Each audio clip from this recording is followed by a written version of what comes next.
Ok, vamos a hablar acerca de la insuficiencia renal aguda y la necrosis tubular aguda. Comenzando con el primer tema, hay que recordar que el riñón va a tener la nefrona, que va a ser la unidad funcional, lo cual le va a permitir tener funciones como la formación de la orina, la regulación del ácido base y el control de la función endocrina y otros. Sin embargo, este riñón puede pasar a un estado de insuficiencia cuando los componentes renales, como los túbulos o el glomérulo, sufren alteraciones por un daño o una lesión. Esto va a hacer que en la fase aguda haya una función alterada del 75% y también una pérdida de 100% de las nefronas, lo cual va a hacer que el riñón tenga la incapacidad de excretar los productos desechos y también de mantener la homeostasis de los líquidos y electrolitos. Acerca de las principales alteraciones patológicas en la fase aguda, se menciona que puede haber una vasoconstricción intrarrenal, una obstrucción intratubular, una fuga del- de retorno de fluido, una disminución de la ultrafiltración y reducción de la permeabilidad glomerular. Acerca de las principales noxas, puede haber una necrosis tubular, ya sea por infección, por fármacos tóxicos, por químicos, también por una isquemia renal con la necrosis tubular, ya sea por una vasculitis o vasculopatía oclusiva por infección, o una nefropatía, ya sea por urolitiasis, neoplasias o un traumatismo. Acerca de la clasificación, lo hemos dividido según su evolución, la cual va a tener cuatro etapas, comenzando con la reserva disminuida, la cual va a tener una tasa de filtrado glomerular cerca del 50%, lo cual el paciente va a ser asintomático, sin embargo va a ser susceptible a una agresión renal.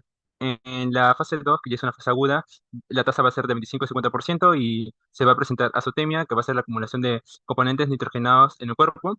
Luego, en la fase crónica, va a ser de una tasa de 20 a 25% y el riñón va a ser incapaz de mantener la homeostasis y el paciente va a presentar uremia, que va a ser la acumulación de urea en sangre y complicaciones en otros sistemas.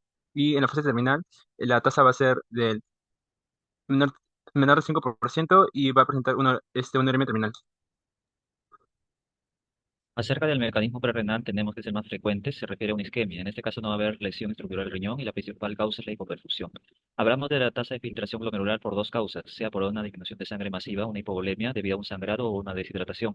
Tenemos también una disminución del gasto cardíaco debido a una vasodilatación sistémica. Esto puede ser por un shock séptico o una anafilaxia. Tenemos también la vasoconstricción renal. En este caso va a haber una poca perfusión tisular al riñón, lo que causa una insuficiencia renal. El cuerpo va a responder mediante mecanismos. Uno es el sistema renina-angiotensina-aldosterona y el otro es el sistema nervioso simpático. En el primero tenemos que hay aumento de aldosterona, aumento de sodio, lo que retiene agua, y la vasopresina o la ADH hace presencia aquí. Y el segundo es por un tema de que se va a ver una constricción de los vasos sanguíneos. Estos dos van a causar que haya mayor plasma sanguíneo en el cuerpo y también una disminución de sodio en la orina. El mecanismo intrarrenal tenemos que hay una alteración a la estructura el parénquima renal. En este caso hablamos que sigue habiendo una tasa de filtración glomerular disminuida, tanto sea porque el glomérulo se alteró en funciones por un síndrome nefrótico, que en ese caso se habla de un tema no inflamatorio, y un tema nefrítico, que en este caso sí es un tema inflamatorio, ya sea por una causa como la glomerulonefritis.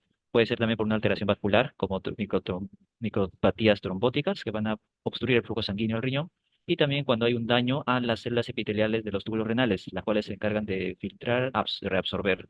En este caso vamos a tener una necrosis tubular aguda por este problema y tiene dos desencadenantes, que es una isquemia o tema tóxico. En el tema tóxico tenemos dos causas, sea endógena por caso de proteínas como la mioglobina o exógenas por medicamentos. Igualmente ambos van a causar un aumento de sodio en la orina.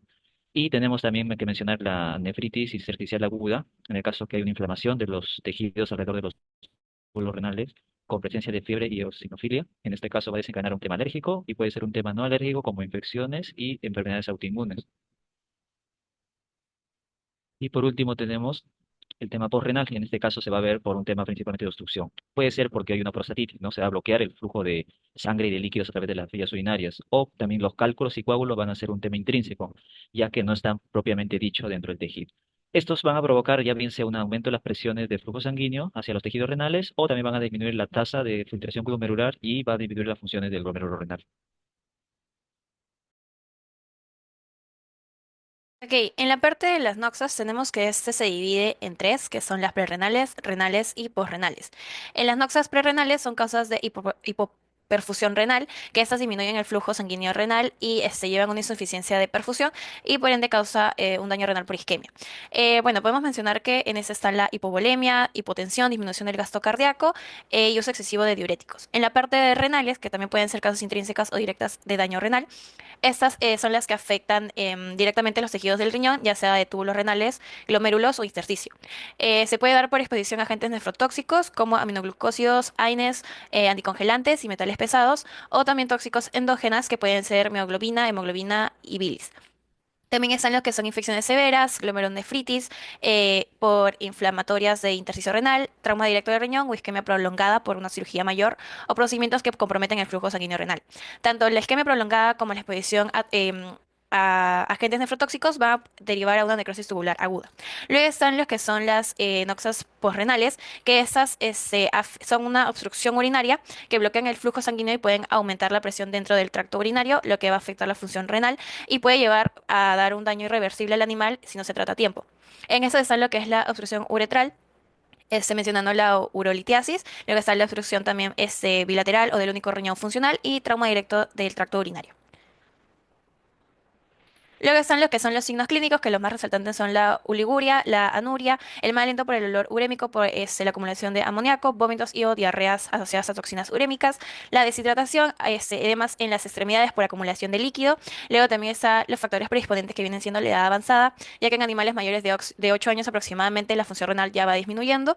Enfermedades ya preexistentes como cardiopatías, dieta inadecuada por alimentos tóxicos o dietas deficientes. Exposición ambiental, por ejemplo, a anticoagulantes, como bien diciendo el atilenglicol, que son perros que están expuestos o viven en talleres mecánicos, por ejemplo. Y luego están los procedimientos médicos, que es, un ejemplo, la sobredosificación de medicamentos nefrotóxicos.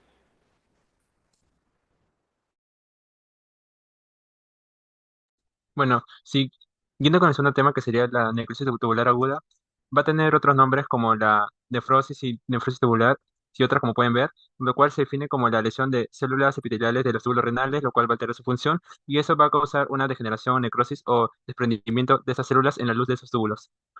Acerca de la predisposición según especie, en los perros se puede dar por una anemia hemolítica autoinmunitaria, en los gatos por una intoxicación por etilenglicol, en las ovejas por una intoxicación crónica por cobre, en las bovinas por una infección por leptospira, babesiosis y en los equinos por una isoeritrosis neonatal.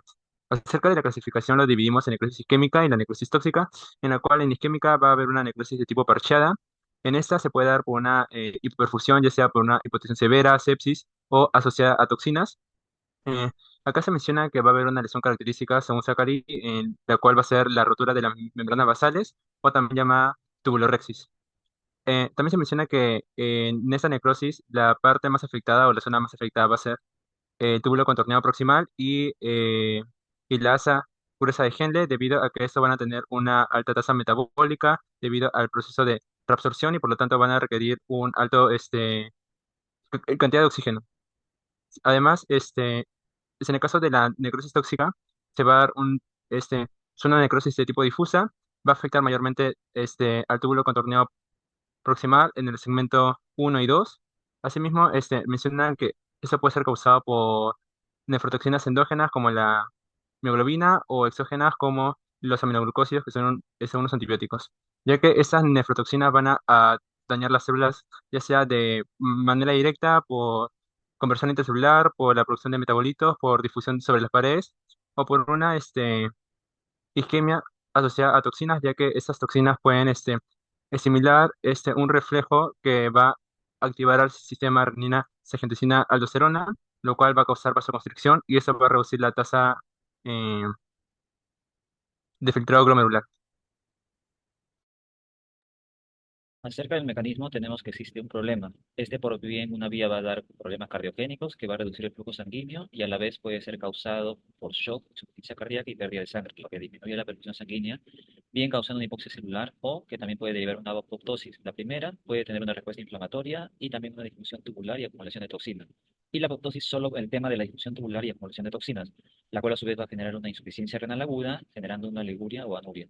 Y la otra vía es que este problema presente se asocia a nefrotoxinas, las cuales van a ingresar al riñón, van a causar un daño directo a las células epiteliales tubulares causando una necrosis por toxina de la sustancia, que bien va a derivar en un daño renal y una respuesta inflamatoria, finalmente causando una insuficiencia renal aguda. Ok, por parte de las noxas, en la parte isquémica, la noxa principal es la hipoxia celular en los túbulos renales debido a la disminución del flujo sanguíneo renal. También están los shocks, insuficiencia cardíaca, trombosis, embolia y cirugía mayor. Y las que son por nefrotoxinas están las noxas, que es el daño directo a las células tubulares por una sustancia tóxicas que vienen siendo las exógenas o endógenas. En las exógenas están las fármacos como los aminoglucósidos, AINES, metales pesados como el plomo, micotoxinas, plantas tóxicas, entre otros. En las endógenas están lo que es la bilis, hemoglobina y mioglobina. En lo que son los factores predisponentes, bueno, en la isquémica están relacionadas con la alteración de la perfusión renal o el suministro de oxígeno en los riñones. Por ejemplo, un animal con shock hipovolémico o anemia severa, que es por parte de la isquémica, es más susceptible al daño isquémico. Y en la NTA por nefrotoxinas, los factores predisponentes facilitan el daño directo al epitelio tubular por sustancias tóxicas, como vienen siendo los medicamentos, plantas o venenos, que son exógenas, o endógenas, como la hemoglobina o bilis. Luego vienen siendo los signos clínicos, que en bueno, los signos comunes son oliguria, anuria, edema, en las extremidades, deshidratación, vómitos. Por nefrotoxinas están lo que es más que todo la poliuria seguida de oliguria, el color oscuro de la orina. Y por isquemia están los shock, sepsis, hipotensión y sobre todo la distensión abdominal, que en nefrotoxina no está tan presente.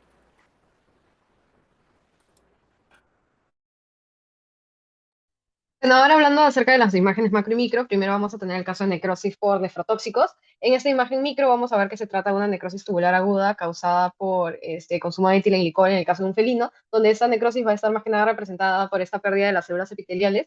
Y a nivel de lo que sería la luz tubular, es que vamos a ver cómo van a haber depósitos de los cristales de oxalato, los cuales también van a presentarse a nivel de las células epiteliales, asimismo, como también el intersticio. Y también podemos ver lo que sería la hemorragia intratubular. Mientras que en el caso de la imagen macro, al hacer un corte transversal, se puede observar que en la parte de la medular podemos observar que va a haber una hiperemia caracterizada por esta coloración tan rojiza, mientras que en la parte cortical es que vamos a ver cómo va a haber una palidez difusa y también va a estar ligeramente hinchado. Y por último, en el caso de la cápsula, esta va a ser adelgazada y translúcida. Bueno, en este otro caso va a ser en la macro por intoxicación con una planta tóxica en caso de un bovino, donde podemos ver cómo la superficie del órgano va a estar con hemorragias petequiales que van a estar distribuidas de manera multifocal, y al hacer un corte transversal es que podemos ver que tanto la parte medular como cortical va a verse afectada por esta coloración pálida, que va a ser causada por la necrosis, y también podemos ver cómo van a haber algunos focos de coloración rojiza que van a representar la hemorragia. Y en la imagen de la derecha es que podemos ver de que en la parte superior va a haber un túbulo normal, donde podemos ver la conformación normal de las células epiteliales, y en la parte inferior es que podemos ver dónde deberían estar los túbulos. Vamos a ver que van a haber depósitos de cilindros granulares a nivel de la luz tubular que van a representar la necrosis. Y bueno, por último, en este caso también por una intoxicación con una planta tóxica, podemos ver de que la superficie del órgano se va a encontrar hinchada, así como también va a tener una palidez difusa. Y al hacer un corte es que podemos observar que lo predominante es la coloración beige de la corteza, la cual va a estar también finamente moteada a causa de los cristales de oxalato que vamos a poder ver en la imagen de la derecha, que van a tener una coloración verde a marrón dorado y se van a depositar a nivel de la luz tubular. En esta siguiente imagen podemos ver lo que es una necrosis por isquemia. En este caso se tiene la corteza del riñón de un perro, donde podemos observar las características de una necrosis, que sería la ausencia del núcleo en las células de los túbulos, y también podemos observar lo que es la mineralización intracelular de una coloración basófila en lo que es, bueno, fuera y también dentro de los mismos túbulos. También podemos encontrar lo que es el desprendimiento de las células y los restos celulares necróticos acompañados de la mineralización dentro de los túbulos.